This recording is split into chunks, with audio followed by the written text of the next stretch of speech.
superhero, in case you couldn't tell. I don't always wear my cape. Sometimes superheroes are behind the scenes, out of the spotlight, but I decided to wear my cape in solidarity with each of you, because each of you here today is a superhero too. Some of you already know your superpowers and have figured out how to use them for good and have figured out what your purpose is in this world. Some of you are still trying to figure it out. And if you're in that group, you're not alone. According to Gallup, 70% of American workers, 70% are disengaged at work. That means over 100 million Americans are waking up every day not feeling their superpowers, not knowing how they can make a difference in the world and contribute.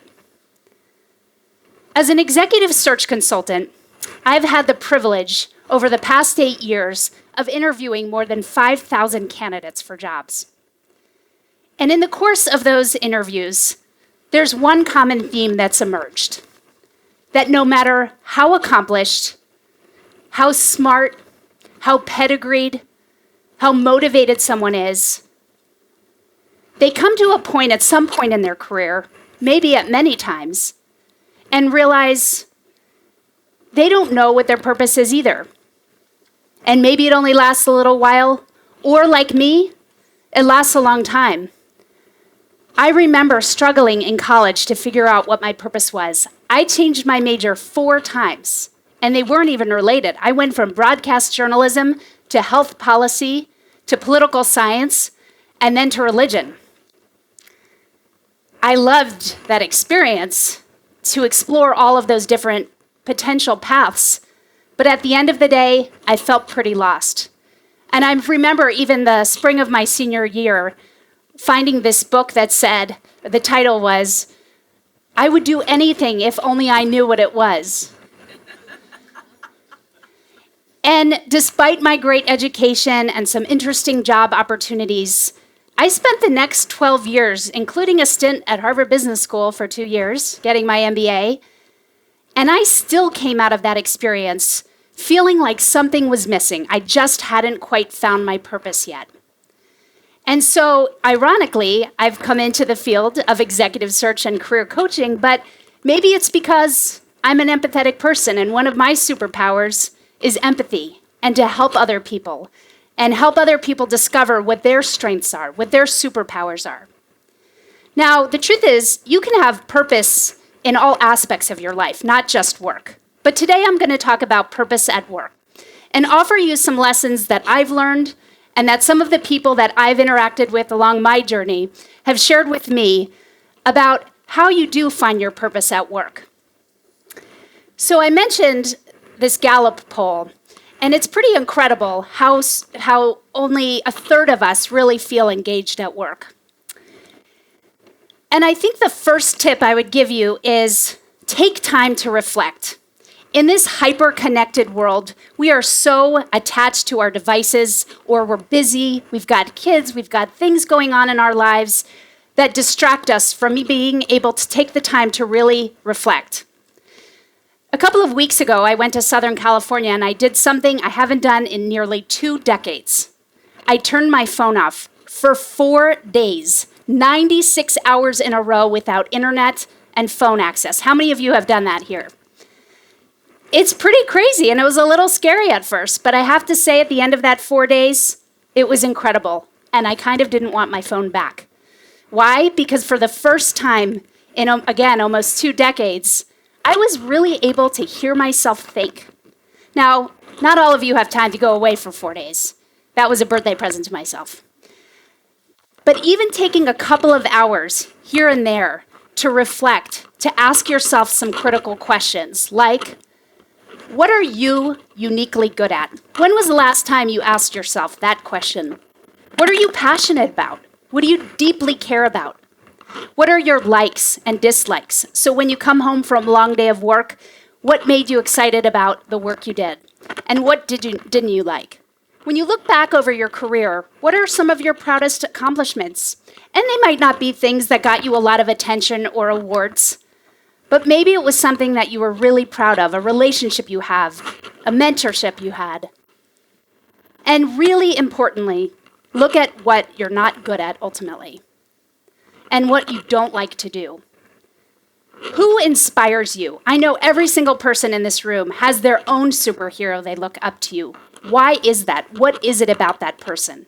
Is it their values? Is it their passion? Is it their work that they do? Why?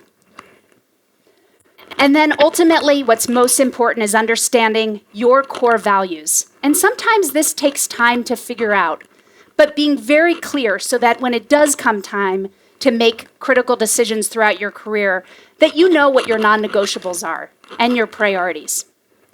Importantly, it's also, you need to know what kind of work environment you want to be part of. What kind of culture? A small organization that's maybe a startup and entrepreneurial with lots of growth opportunities, or perhaps something that's a little bit more structured. And again, this is going to change depending on the season of life and what your responsibilities and obligations are. Ultimately, what do you want to learn in this one wild and precious life we have? What is going to excite you and motivate you to keep learning throughout your life? The second tip I have for you is to get out in the world. So you've just done all this reflection, and you'll continue to do that reflection, but it's important to get out and explore with others. What I found with the people we interview, they tend to get stuck on a career path. And it's really easy once you're stuck to just keep going in that direction. Inertia will take you there. It's so important to get out and explore. So, easy thing to do, start with your friends. Do you have friends who have interesting jobs? Something that you're inspired by, as they describe it? Or maybe friends of friends. And start to get out of your network. LinkedIn is one of the most powerful tools we have access to in 2017. You can look up anyone by industry, title, and there are 20 million people or more who have put their professional CVs essentially online for us to look at. And there's an easy way to connect with them. So I would encourage you to go out of your comfort zone and connect with people. And just ask them, start with a simple question. What do you like about your work? Become prepared and engage. And look for other opportunities to engage in different ways. One of my favorite stories is when I was, after my first job and after college, one of my colleagues knew that I was passionate about transitioning from the corporate sector to the nonprofit sector, and he handed me a book called The Cathedral Within. It was written by Billy Shore, who's the founder of Share Our Strength, an anti-hunger nonprofit here in Washington. I was so inspired by what I read about his passion for social entrepreneurship. And it was the beginning of the internet. There wasn't much online, but I looked him up and I found someone who worked for a new consulting firm he was starting. And I cold called that person on a Thursday morning, back before email was even that popular. I picked up the phone and I said to the person, "Would you be willing to have coffee with me?" And he said yes. Now, they're not always going to say yes. You might need to try a couple times. He was willing to meet with me for coffee, and we had a nice coffee, wasn't very long, and he said the typical, "I'll keep you in mind," but I appreciated what I learned from him and asked him to just keep me in mind. And I followed up with him, and 3 months later, they had a job opportunity, and I had a chance to interview, and I got the job. And I was there for 2 years, and it was an incredible experience. Still some of my closest friends today. And just because I took the time, the initiative to read that book, make a phone call, and follow up. And it changed the trajectory for much of my career.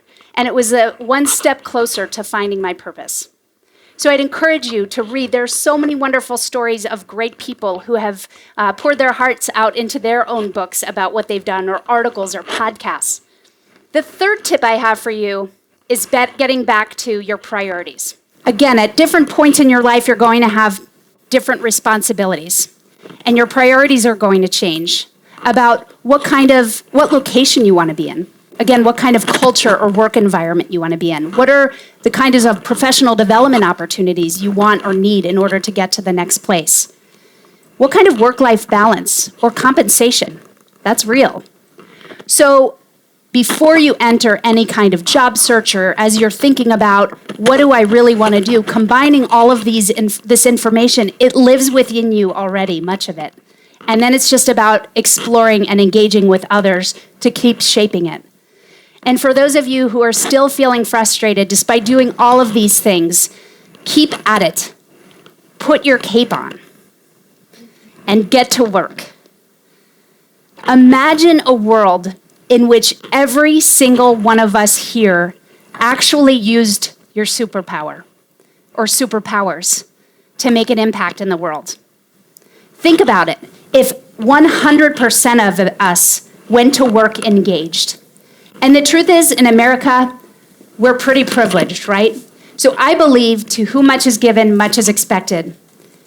And so not only do we have the privilege, we have the obligation to find our purpose and to use it for good in the world. Thank you.